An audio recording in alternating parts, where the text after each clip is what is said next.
بسم اللہ الرحمن الرحیم۔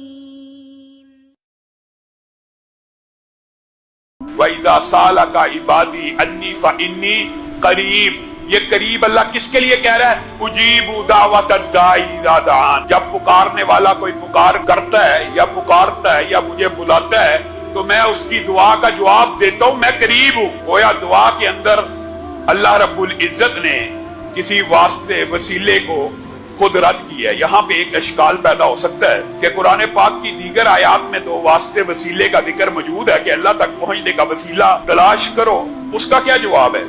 تو میرے بھائیوں یہ بات یاد رکھیے گا، آج تعصب کے بغیر شرح صدر کے ساتھ اہل حدیث کا، اہل توحید کا موقف سمجھیں۔ اگر آپ کو بات سمجھ آ جائے قبول کر لیں، اور اگر آپ کو سمجھ نہیں آتی آپ اپنے دلائل کو مزید راستہ پہ راستہ کریں، ان کے اوپر غور و فکر کریں، مزید دلائل سامنے لے کے آئیں۔ قرآن و سنت میں وسیلے کے اعتبار سے تین چیزیں ملتی ہیں کہ جن تین چیزوں کا وسیلہ دے کر اللہ رب العزت سے دعا کی جا سکتی ہے۔ ویسے تو اس آیت میں انی قریب کے بعد اللہ نے ساتھ ہی کون سا عمل بتایا؟ اجیبو دعوت الداعی اذا دعان۔ کسی کے گمان میں یہ نہ رہے میں دور ہوں، میں پکارنے والے کی پکار کا جواب دیتا ہوں، لیکن ساتھ اللہ رب العزت نے تین جائز اقسام کو بھی بیان کر دیا، اور قرآن پاک میں ان کے ثبوت اور احادیث میں ان کا ثبوت ملتا ہے۔ اگر کوئی چوتھی قسم حدیث سے ثابت ہے، ہمارے سر آنکھوں پر ہم نے یا ہمیں تو کئی اہل حدیث جاتا ہے، اگر حدیث آ جائے اور اس کے آگے ہم عقل دوڑائیں یہ ممکن نہیں ہے۔ حدیث ہوگی سر تسلیم ہم کر دیں گے۔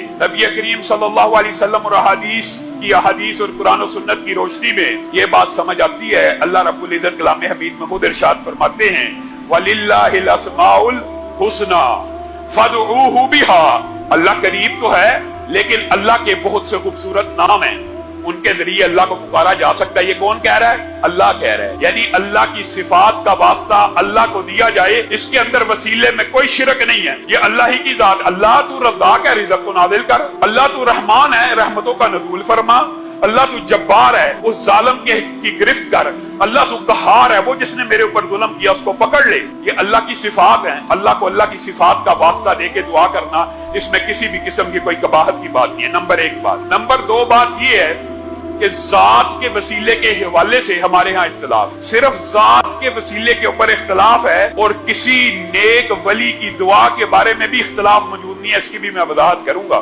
ذات کے اوپر اختلاف ہے کہ کسی کی ذات کا وسیلہ نہیں دیا جا سکتا، اس کی مثال عقل اور منطق کے ساتھ بھی ہے اور حدیث سے بھی ثابت ہے۔ مثلا نیک عمل کوئی قاری صاحب کر رہے ہیں، کوئی امام صاحب کر رہے ہیں، کوئی مولوی صاحب کر رہے ہیں، انہوں نے تو بڑا نیک عمل کیا، اور ایک گناہگار بندہ اٹھے اور اللہ کو کہ قاری صاحب نے بڑا اللہ تعالیٰ نے نیک عمل کیا ہے، اس کے نیک عمل کی وجہ سے میرا کام کر۔ ایک بندہ اٹھے، وہ مولوی صاحب اور علامہ صاحب بڑا نیکی کا کام کرتے ہیں، ان کی نیکیوں کی وجہ سے اللہ میرا یہ کام کر دے۔ کیا یہ بات عقل اور منطق میں بھی آتی ہے کہ نہیں آتی؟ یہ عام فہم بات ہے کہ آپ اپنے نیک اعمال کا واسطہ تو دیں، تو قرآن و سنت سے بھی ثابت ہے، لیکن کسی غیر کے نیک اعمال کا اللہ کو کیسے واسطہ دیا جا سکتا ہے؟ کسی غیر کی ذات، اس نے تو نیکیاں اپنے لیے کی، اس نے تو محمد رسول اللہ صلی اللہ علیہ وسلم نے اپنی بیٹی فاطمہ کو نہیں تھا کہا میری بیٹی اس گمان میں نہ رہنا، تیرا باپ نبی ہے۔ وہ نبی جس نے کل قیامت کے دن سفارش بھی کرنی ہے اور شفاعت کا میدان بھی لگنا ہے، وہ نبی اپنی بیٹی کو سمجھا رہا ہے اس گمان میں نہ رہی، تیرا باپ نبی ہے اور تو عمل نہ کرے اور تیرا باپ تجھے جنت میں لے جائے گا۔ نبی کا چچا ابو لہب جنت میں چلے جائیں گے ذات کے وسیلے کی وجہ سے۔ عمل میں کروں، عمل حاجی صاحب کریں، عمل قاری یاسین صاحب کریں، عمل قاری امجد صاحب کریں، اور ایک بندہ اٹھے قاری امجد صاحب نے 8 تراویحیں پڑھائی ہیں، اللہ تعالیٰ اس کی وجہ سے مجھے معاف کر